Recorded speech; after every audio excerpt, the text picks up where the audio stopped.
నేను అడుగుతున్న అధ్యక్ష మీ ద్వారా ప్రతిపక్షాన్ని, ఈ రాష్ట్రాన్ని పంజాబ్ రాష్ట్రాన్ని మీరు చూసిండ్రు.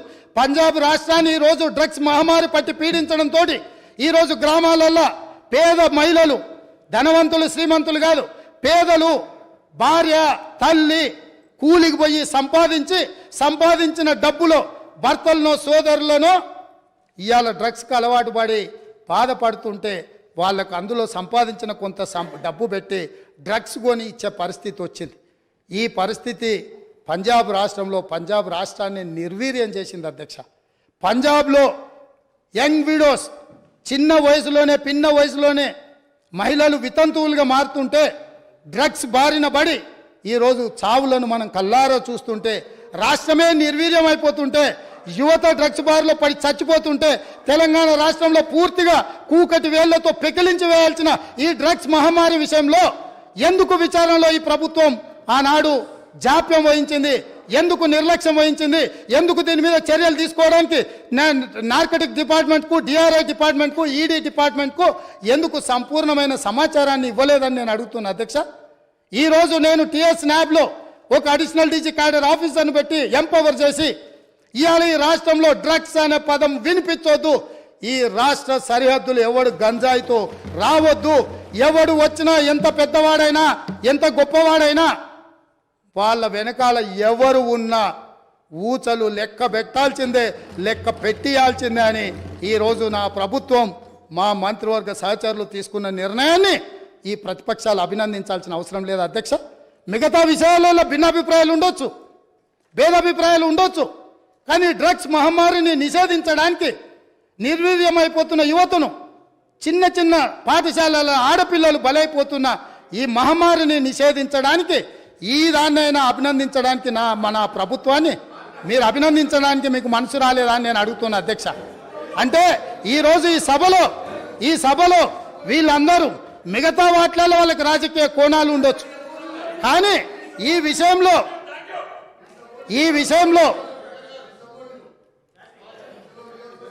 రన్నింగ్ కామెంట్ చేయకండి దయచేసి ప్లీజ్. సార్ పాపం తెలియక అట్లా అంటుండే, కానీ తర్వాత ఆయనకుండే బాధలు ఆయనకుంటాయి.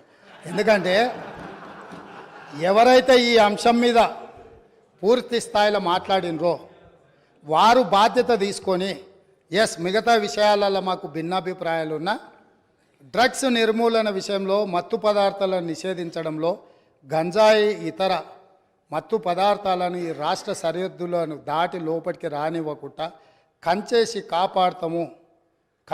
కాపాడాల్సిన బాధ్యత ఈ 119 మంది శాసనసభ్యుల మీద ఉన్నది అని మనందరం ఏకగ్రీవంగా ఈ విషయంలో ఒక అభిప్రాయానికి వచ్చినుంటే ఎంత మంచి సందేశం ఇవాళ తెలంగాణ ప్రజలకు చేరుండేది అధ్యక్ష. కాళ్ళు వనకాలి అధ్యక్ష. ఎవరైనా ఈ రాష్ట్రంలో గంజాయి కానీ, కొకైన్ కానీ, హెరాయిన్ కానీ ఇట్లాంటివి రకరకాల ఎన్నో పేర్లు పలకడానికి కూడా నాకు రాదు అధ్యక్ష.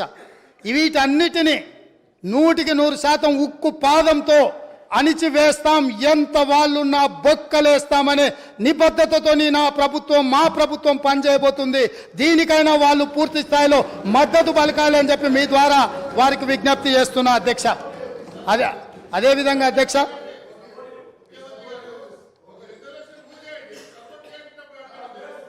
ఇప్పుడు గవర్నర్ గారి ప్రసంగంలోనే ఈ అంశాన్ని స్పష్టంగా ప్రస్తావించారు. వారు ఎంతసేపు మాట్లాడినరో మీరు సమయం తీయండి. మా సభ్యులు ఎంతసేపు మాట్లాడినరో, టీఆర్ఎస్ సభ్యులకు ఎంతసేపు సమయం ఇచ్చినరో రెండు పోల్చి చూడండి అధ్యక్ష. ఈ విషయంలో మనకు భిన్నాభిప్రాయాలు, భేదాభిప్రాయాలు ఉండాల్సిన అవసరం ఏముంది అధ్యక్ష? ఏమన్నా ఉందా అధ్యక్ష? ఇందులో నేను ఏమైనా ఎవరికైనా నష్టం జరిగే విధంగా, లేకపోతే వాళ్ళ కష్టం జరిగే విధంగా ఏమన్నా ప్రభుత్వం నిర్ణయం తీసుకుంటుందా అధ్యక్ష? ఇందులో కలిసి రావడానికి ఉన్న ఇబ్బంది ఏంది అధ్యక్ష? నాకు అర్థం కాలే. అందుకే వారికి అవసరమైతే ఇప్పుడు అడగట్లేదు అధ్యక్ష మైకు. ఒకవేళ ఇప్పుడు నేను ఇంతసేపు మాట్లాడినా మైక్ అడిగినుంటే మీరు మైక్ ఇచ్చుంటే వారు మాట్లాడుతుంటే వారు మాట్లాడడానికి మైకు తీసుకొని ముందుకు వస్తే ఇవ్వండి అధ్యక్ష. ఇది ఒక మంచి కాజ్ కదా.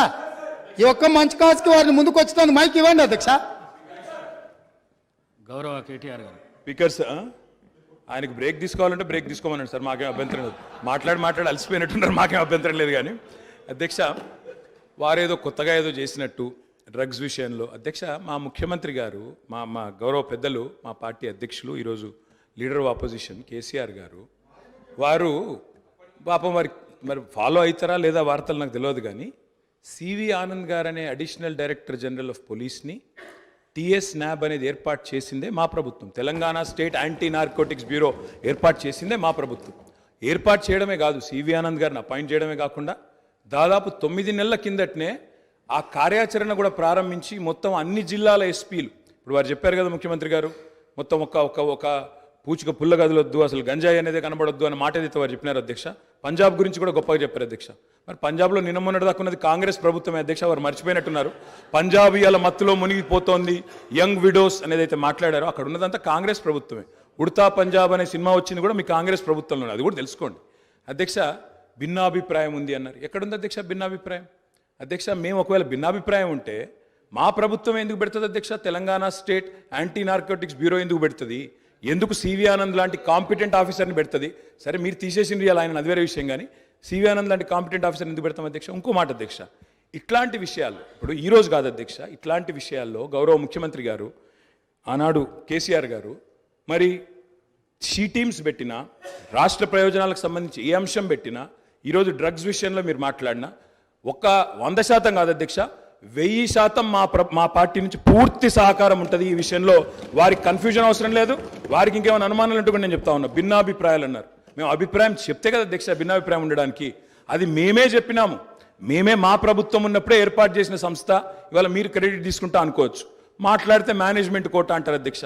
అధ్యక్ష ఢిల్లీని మేనేజ్మెంట్ చేసి ముఖ్యమంత్రి పదవి తెచ్చుకున్న వ్యక్తి, ఢిల్లీని మేనేజ్ చేసి పీసీసీ పదవి తెచ్చుకున్న వ్యక్తి వాళ్ళ మేనేజ్మెంట్ కోట గురించి మాట్లాడితే అధ్యక్ష నేను అనలేదు అధ్యక్ష. ఇది కోమటిరెడ్డి వెంకటరెడ్డి గారు చెప్పినారు, పేమెంట్ కోట అని చెప్పినారు అధ్యక్ష.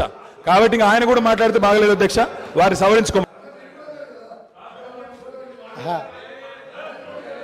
అధ్యక్ష సభ్యుడికి ఇట్లయినా పరివర్తన వస్తుందేమని నేను అనుకున్నా. స్పష్టంగా ఒక అంశానికే